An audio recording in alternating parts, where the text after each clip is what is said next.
Hi, it's Christy from Green Eye Tarot, and today I'm here to film a VR to Dawn Michelle at Boho Tarot.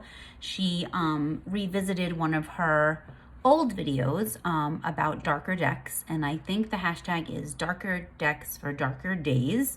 So just sort of looking at decks that have a little bit more darker and shadowy energy as we enter like the dark half of the year now. We've already sort of begun that descent into that dark half of the year, and now that Samhain is approaching, and we'll be coming up to Yule, so we're really getting into those darker, colder winter months, at least here in the northeast of the United States. We're definitely heading in that direction, where it's getting colder and darker, and we sort of start to turn more inward. It's a more introspective time of year, and I know like a lot of people who read tarot and or use oracle cards, we start to use decks that have a more darker, sort of shadowy aesthetic. I don't know about any of you, but this is usually like in August or so. That's when I start to put away like my lighter decks, my decks that have, you know, more of that like sunny energy, you know, that lighter aesthetic, more like flowery and spring, you know, light decks. I usually put those away in August. And that's when I start to pull out the decks that are, you know, a little bit more dark and have that darker aesthetic and darker feel. So I thought I would just kind of go through the decks that I have that I feel like have this energy. I have tarot and oracle here, just decks that I feel have that sort of darker energy, and it's quite a few. And honestly, like, I don't use oracle that much, but I realize that I do have quite a few oracle decks that are like sort of dark and shadowy. So I don't know what that says, but I do have a lot of them that have that aesthetic. So it was surprising when I kind of started going through my collection and picking out the ones that I thought sort of fit that darker decks for darker days description. I was surprised to see like how many I actually have, you know, that fit that description to me. So I am going to just get right into it because there's quite a few decks here, and I don't want this video to be super long. So yeah, I'm going to flip the camera around, and I'm going to start with some tarot decks. Darker decks for darker days. Okay, so the first darker deck for darker days that I have is this new Palladini Tarot. So this deck, something about it aesthetically, I think it's because it has sort of like a darker background in a lot of the cards. It gives me a just sort of a darker energy. Something about it makes me feel like it has a darker energy. Now, it's traditional Rider-Waite-Smith imagery. It's very traditional. So it is definitely a Rider-Waite-Smith clone, but there's something about the figures in this deck and sort of their facial expressions. I'm not really sure what it is, but it gives me like a darker vibe when I'm using this. Also the backs, they're like this blood red back, and they have the serpent that's in the shape of the infinity, like the lemniscate. And like I said, it's something about it. I think because a lot of the cards have this darker sort of like nighttime background. So even if they're like in a positive card, or they're like, there's like flowers, or it's floral, it still gives me that feeling of being darker. Like this Five of Wands, like this night sky, it's dark. You see like the crescent moon. So they're taking place at night. So like all the backgrounds, like not all of them, but a lot of them, majority of them have this dark background. So this really just sort of gives me like a darker, more shadowy aesthetic. And also to the facial expressions, like I was saying on some of the figures. So this is the same creator of the Aquarian Tarot. So you could see similarities. I don't have the Aquarian Tarot, but for those of you who do, you may see there's similarities in the artwork because it's the same creator. But something about the facial expressions too, I don't know, they all look shady. If that makes sense. Like they all have this like look about them that just, I don't know, it screams like shady to me. Like, so I get this like shadowy sort of like they all have something that they're hiding in these cards, which makes me want to use this during like darker days when we're kind of like delving into shadow. I love this Two of Swords. When we're sort of delving into, you know, more shadow work, being more introspective, maybe trying to reveal like what might be hidden. This deck really just sort of is giving me off, you know, those vibes. They're definitely giving those vibes off. Like I said, they just look suspicious.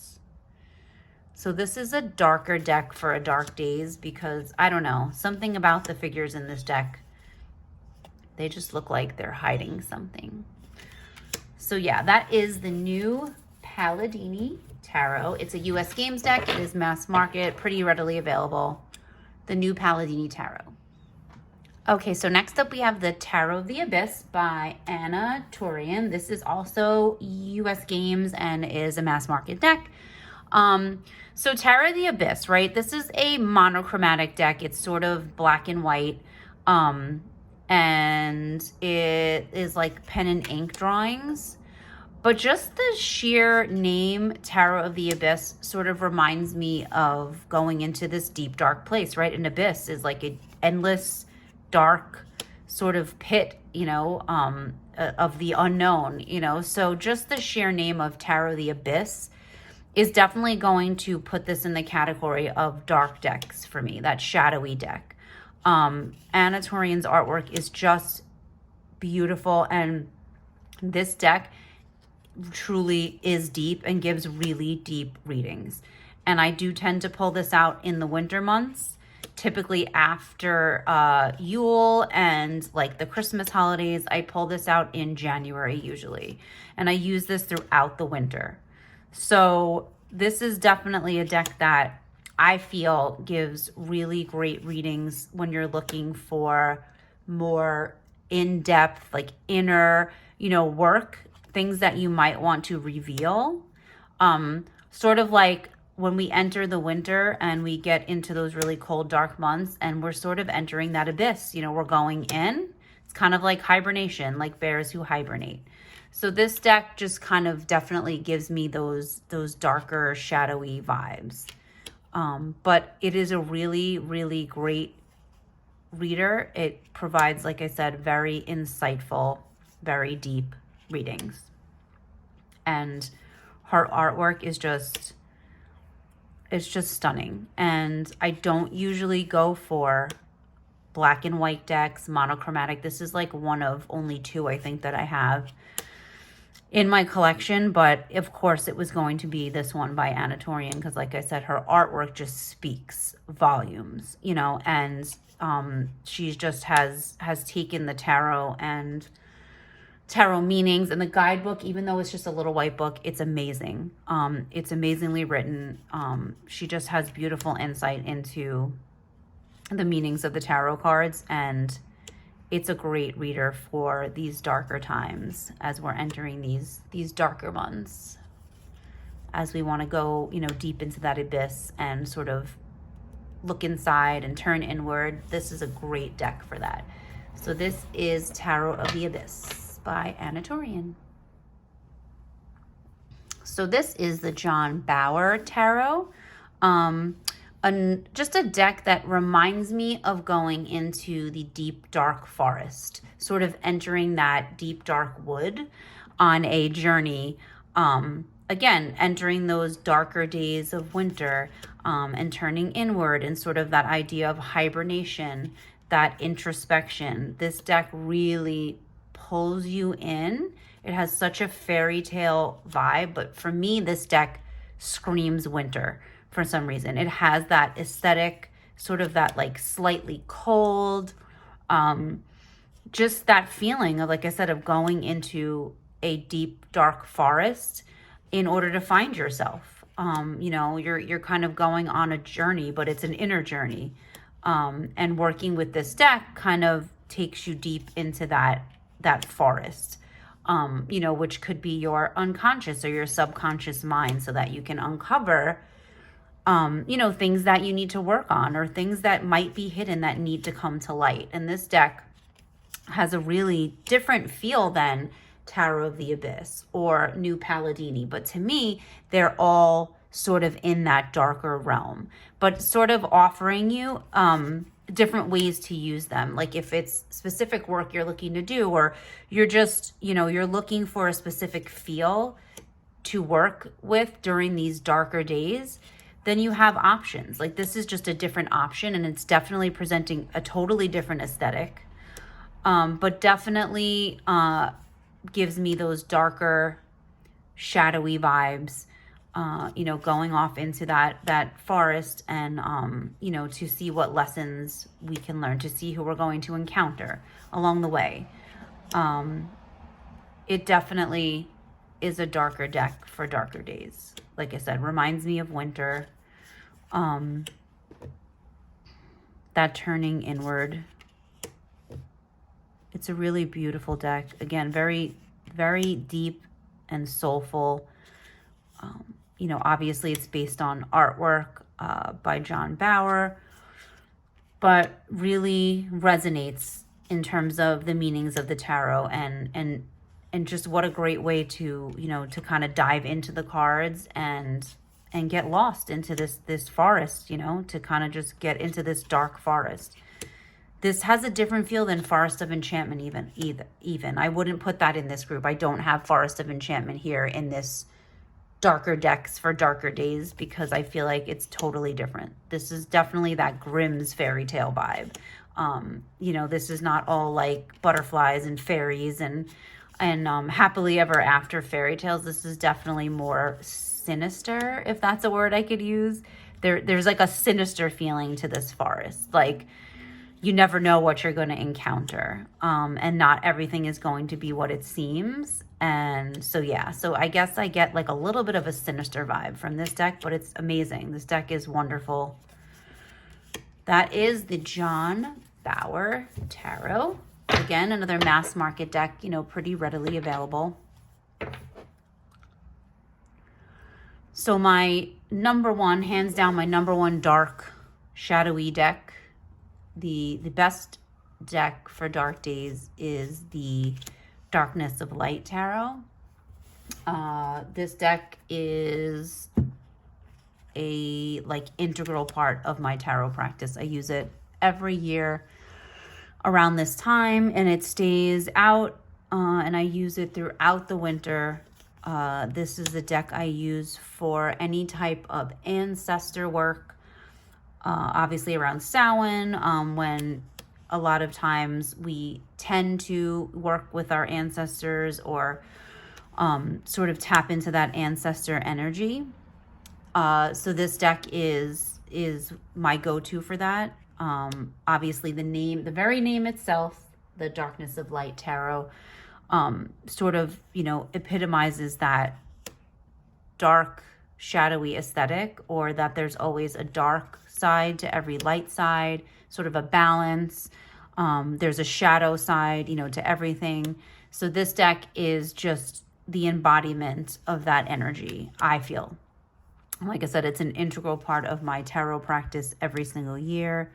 I love this Nine of Coins. There's so many cards in this deck that I love, so I can't really pick out favorites, but again, I use this a lot for ancestor work. Something about the figures, just the scenes that are presented, just to me feel the most authentic for me, for what my ancestors would look like, the landscape that they would live in, the lives that they would live, just the situations they would find them in. To me, this feels the most authentic for me for ancestor work.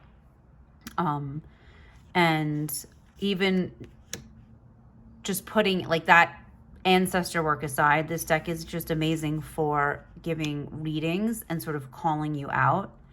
This is definitely a no bullshit deck. And it does, you know, it doesn't pull any punches. It's just going to show you what you need to see, even if you don't like it. And so this is, to me, one of the most perfect dark decks for darker days. Because it completely embodies that idea, that shadow and light. And it's just gorgeous. I'm so glad I have this 4th edition. The cardstock is amazing.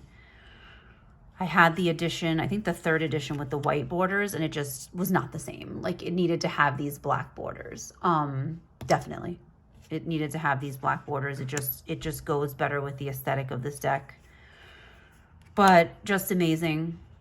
One of my favorite decks of all time is definitely this deck. So, and I heard that there's another printing, I believe, coming. So if you do not have this deck, I highly recommend you get this deck. Even if it's like, no, that's not my aesthetic. You know, oh no, like it seems a little too dark. I'm telling you, it's just amazing. It's an amazing deck. So that's the Darkness of Light Tarot. Hopefully, I believe available. Now, from what I've heard, there's another printing coming. I think it might even be up for sale already. So definitely grab it if you want a deck for darker days. Okay, so this is the Somnia Tarot. I've pretty much gone on and on and on about this deck, so I'm not going to like get too much into it right now, but this deck, as I've said several times, is a masterpiece and is just a game changer when it comes to darker, shadowy decks and tapping into that subconscious mind and Jungian archetypes and just embodying sort of that nightmarish, sort of dreamy side of the subconscious and things that lie, I wouldn't say just beneath the surface. I would say way deeper, things that lie way deeper. And so I don't want to really talk about shadow work too much, but just a deck for the darker days.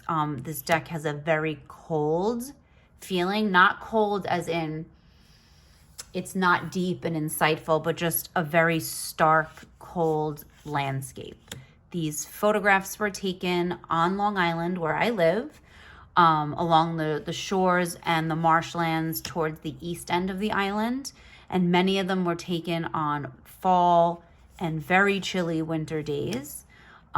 So knowing what that's like, because I'm from here, and knowing how biting that cold wind can be off of the water, off of the ocean, on the shorelines out on Long Island, I can feel that in this deck. So it's an extra special deck because it was photographed here where I live and where I have been raised and where I have grown up.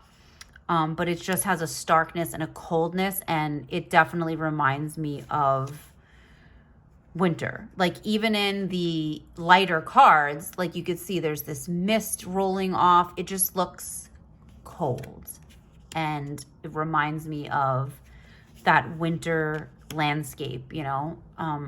So it's definitely the perfect deck for dark days and for delving into that unconscious, subconscious mind. I think the fact that it is photography and there are actually real figures in the cards, it lends itself to a deeper connection. You're not looking at a painting. You're not looking at, a scene. You're not looking at something. You're looking at something that's real. And I find that provides really a deeper connection to these cards, at least for myself. So this deck is a treasure and, pretty much a perfect deck for dark days. I look forward to pulling it out all throughout the winter, and just getting to know this even more. So this is the Somnia Tarot by Nicholas Bruno. And the last tarot deck, but certainly not the least, because it is my favorite tarot deck of all time, and it is one for all seasons, all weather, all temperature, all times, and that's the Tarot of the Hidden Realm. To me, this deck does have an autumnal / winter vibe anyway. It always did for me. This deck is, to me, more shadowy. It's more that shadowy side of the Fae, not necessarily like the mystic fairy tarot of fairies that are like very Tinkerbell with wings and that are very, you know, happy and sprightly. And this to me is definitely fairies with issues. I like to call this like the Fae with issues. Like these Fae have some issues. They have some stuff going on. They have intricate relationships. They have complicated things going on for them. And even though they're these otherworldly creatures, they're not being held on a pedestal in this deck, if that makes sense. Don't get me wrong, they're very beautiful, you know, to look at, but this is Julia Jeffrey's artwork. When is it not going to be gorgeous to look at? Like, her artwork is simply amazing, and it speaks to me on a whole nother level. So this is my favorite deck. So I feel like it's always going to be included into like every hashtag. I pretty much can work this in, but it definitely has a darker, to me, a darker shadowy side, a darker aesthetic, that we're delving into this world. It's like looking through a spyglass into this world that we're not a part of, you know, that we can't be a part of, because this is a Fae world that doesn't exist where we do. So being able to enter it is sort of a privilege, and being able to look upon the lives of these beings is a privilege. But it also can help us delve into the complicated, you know, types of issues that we may have going on in our lives. And it really does, you know, give beautiful readings, even though it's not traditional. Because I've used this deck so much and I have a relationship with it, intuitively I can read this deck now because I know the faces of them so well.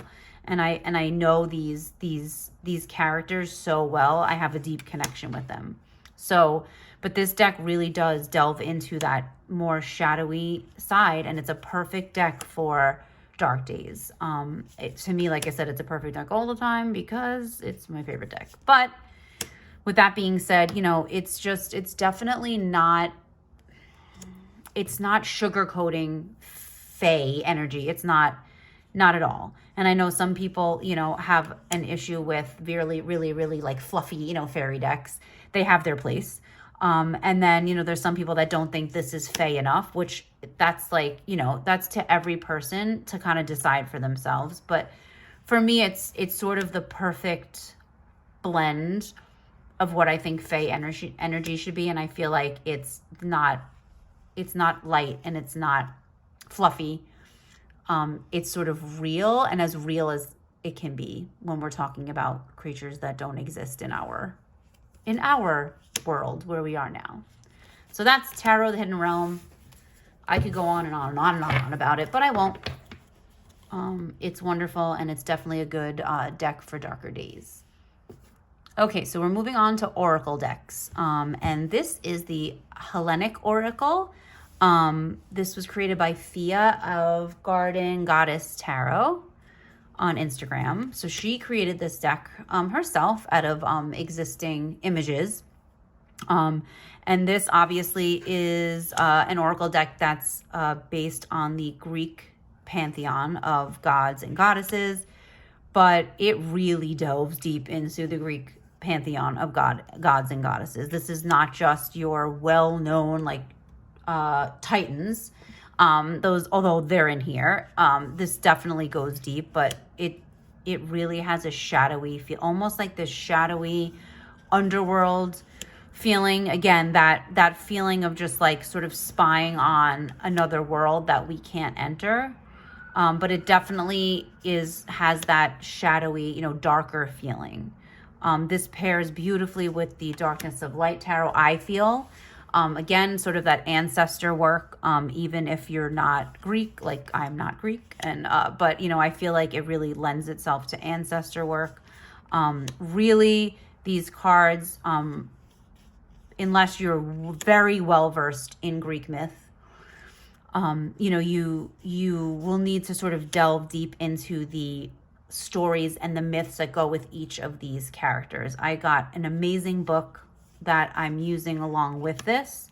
that really helps me to kind of hone in on the meaning of each card. But it is very appropriate for the darker half of the year for me. This is definitely one of those that goes deep, that requires you to do a little digging, just so that you can learn about each one of these figures and really try to get what's the moral of their story. Like, what are they trying to tell you? What can we learn from the tales, that are told about each of these gods and goddesses and different figures from Greek mythology. So this is fabulous. It's got a lot of cards. It's a hefty deck. I believe she even has an expansion for it now, which I don't have yet, but just really goes deep into that Greek pantheon, but really can be used even if you're not knowledgeable. If you have no knowledge of Greek mythology, you can still use this deck.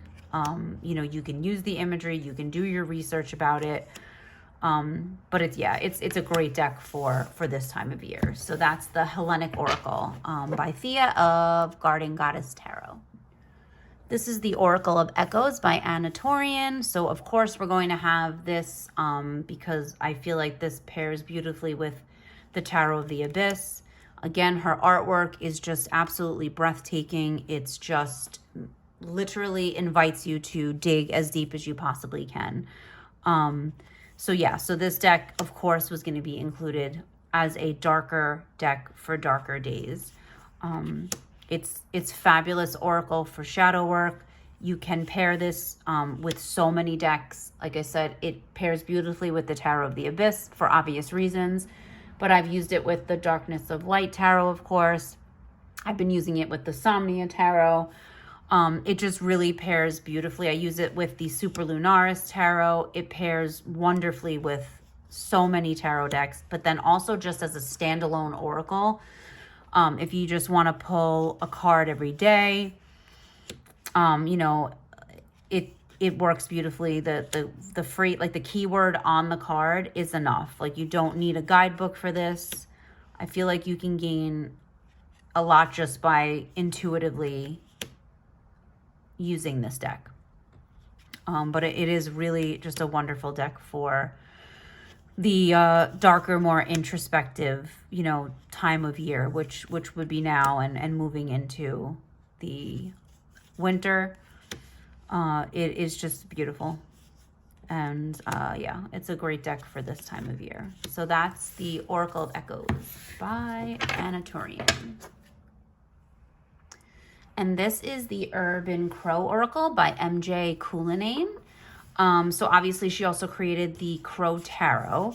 I didn't include the Crow Tarot because, I don't know, to me it definitely has like Samhain, autumn vibes. But if we're just talking about darker decks for darker days, I have to just go with the Urban Crow Oracle because it definitely just gives me like sort of winter vibe. I mean, look at this card. Like, as I say, it gives me winter vibes. It definitely just that cold, sort of stark, but this is more cold and stark urban setting because obviously it's the Urban Crow Oracle. So this definitely sort of gives me that feeling of more of like a winter in the city, in a big city. So I mean, and to me, the keywords and the guidebook are sort of what make this perfect for the darker days. It's a very, to me, it's very good for shadow work, like ghosts. Like the words, the keywords on here definitely, to me, lend themselves to a more darker and shadowy feeling, and using this more for that uncovering sort of things that may be behind the veil. You know how she talks about fly beneath the veil in the Crow Tarot, and that's what I get from this sort of, crows are very mysterious and can be very like misunderstood creatures. And so there's that lends that sense of mystery, which sort of goes along with that darker, more shadowy time of year. Trickery, some of these are very shadowy. They're for lack of a better word, they're definitely, give off those vibes. Risk, you know, these keywords in this just definitely are more influence. Like, I see this card and it's like, we're not talking about like the good type of influence. I feel like we're talking about bad influences just when I look at that card. Illusion. So much of this is very challenging. Survival. It's just a very challenging deck. So it's great. I feel like it's great for warning. I mean, look at this. This is totally like, again, winter vibes, but just the keyword warning. It just has that shadowy, definitely feeling, you know, sort of that confronting energy. So really good deck for darker days, the Urban Crow Oracle. So this is the Sacred Forest Oracle by Denise Linn. And this is a really beautiful oracle deck. And it's kind of along the same line with the John Bower Tarot. So this sort of gives me that deep, dark forest vibes in an oracle deck. So it's called the Sacred Forest Oracle. And so, yeah, so a lot of like the names of the cards, like Meandering Pathway. This just definitely reminds me of going into a deep, dark forest like the John Bower, kind of going in, turning inward, and just entering this forest to see, you know, what we can find. So Thicket of Thorns.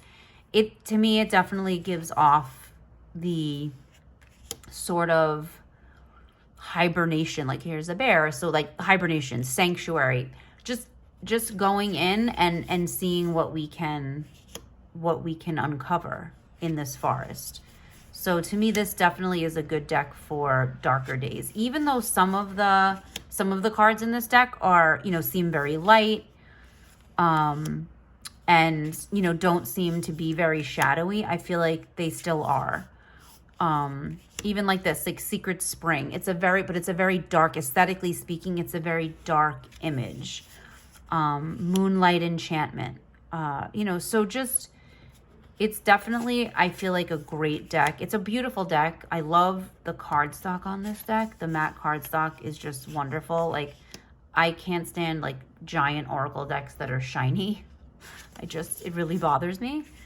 But yeah, so aesthetically the cardstock is really nice. I don't think I have any other Denise Linn oracle decks because they usually don't resonate with me, but this one really did. It's nothing against any of her other decks. This one like definitely resonated with me because of my love for sort of that forest energy. So, you know, obviously I was drawn to it just by its name, but it really is beautiful. And it's a really, you know, it's a pleasure to work with. And it works with, like, again, all sorts of decks. Like, it works with the Forhaxa Tarot really well. This next to the Forhaxa is fabulous. And John Bower, you know, this works really well with. I like this with the Forest of Enchantment, obviously, the Green Witch Tarot. It's just a great deck. But I feel like as a standalone, you know, it works just as good. You know, if you just want to pull oracle cards. But yeah, it's a great deck for this time of year. I don't know, it may not seem like it, and it may be like an odd choice, but it really is a good deck for these darker days. So that is the Sacred Forest Oracle by Denise Linn. So this is along the same line. This is Into the Lonely Woods by Lucy Cavendish. I believe this is Hay House or Blue Angel, but Hay House distributes it. And this deck is just the sweetest. It's just the sweetest deck. These creatures in this deck are they're just the sweetest. I don't know what else to say about them other than they're just the sweetest. And so this is definitely a deck for times of shadow, times of grief. You know, it talks about, you know, messages for times of solitude and isolation. So we often think of the winter, especially if we're in a very cold climate, you know, sometimes we become pretty isolated in the winter. We don't want to leave their house. I don't know about everybody else, but once it starts to get cold and dark, I'm not leaving my house after a certain time at night, like unless I have to. So yeah, so this deck is definitely very shadowy, you know, and very dark, and definitely for turning inward. But the messages in the guidebook are really just sort of comforting and sweet, but also, you know, addressing loneliness and being alone, and like what the difference is, and how loneliness can sometimes not be a bad thing, or being alone or having that solitude is not necessarily a bad thing. So the sadness of letting go. So it is a very supportive deck, but also very confrontational. But it does provide such a sweet, like, honor your holy days. Like, look at this. It's just the sweetest. They're just the sweetest little creatures I've ever seen. And it just reminds me of going to like a magical land in the middle of winter and just coming upon these creatures in the woods. And just what can we learn from them, like from their little loneliness and their solitude and their sadness or grief or whatever they're going through. It just is a really sweet deck, and the cards are really big, which sometimes, you know, would bother me, but I don't know. I'm not bothered by these because just they're so sweet, and like it's good for like meditating on, you know, these creatures. You know, if you want to just like stare at them, because they're just so odd, but they're adorable. So yeah, so Into the Lonely Woods is definitely a great deck for this time of year, for darker days, for kind of delving into that more shadowy shadow self and subconscious, and uncovering things that may need work, but in a very comforting way. So that's Into the Lonely Woods, and that's by Lucy Cavendish. So this is the last deck I have to share. This little deck is the Morrigan Oracle Cards by Morpheus Ravenna and Hannah Storyteller. Now this little deck is kind of amazing. So as it says, it's the Morrigan Oracle cards. So it definitely has a, it's definitely related to the Morrigan. And I'm zooming in because it's a little deck. It's kind of like a little bridge, about a bridge size, I think. But this deck is amazing. And for like larger spreads, it's phenomenal because of its small size. But also just working with that darker goddess energy, even if you don't work with goddess or work with deities or, you know, have any sort of affiliation with that, this deck is amazing for working with those darker energies. So darker decks for darker days, this is right up there.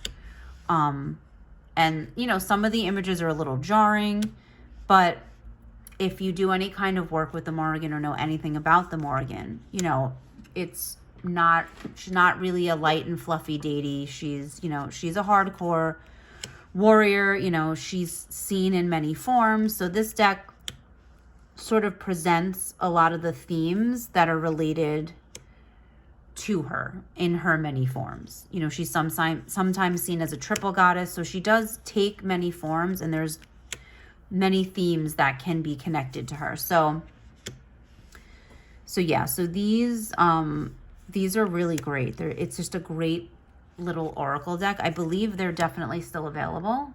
I believe I did get these off of Etsy.